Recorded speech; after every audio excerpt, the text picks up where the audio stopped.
My channel. അപ്പോൾ എൻ്റെ ഇന്നത്തെ വീഡിയോ എന്താണെന്ന് വെച്ചാൽ അത്തക്കളുടലാണ്.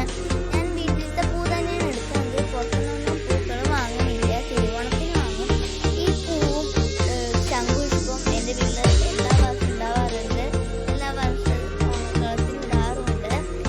പിന്നെ അത്തം തൊട്ട് തിരുവോണം വരെയുള്ള കളം, പിന്നെ തിരുവോണത്തിന് എന്നുള്ള ഫുൾ വീഡിയോ ഇതായിരിക്കും. പിന്നെ ഇടേണ്ട രീതിയിലൊന്നും ഇട്ടേക്കണേ, ചാണകമൊന്നും മേടിക്കേണ്ടില്ല. ചട്ടിക്കൂട്ട് കളമാണ്. ഇതാണ് എൻ്റെ കളം. അപ്പോൾ എല്ലാവർക്കും ഇഷ്ടപ്പെട്ടെങ്കിൽ ലൈക്ക് ചെയ്യുക, ഷെയർ ചെയ്യുക, സബ്സ്ക്രൈബ് ചെയ്യുക. Hi hello, welcome to my channel.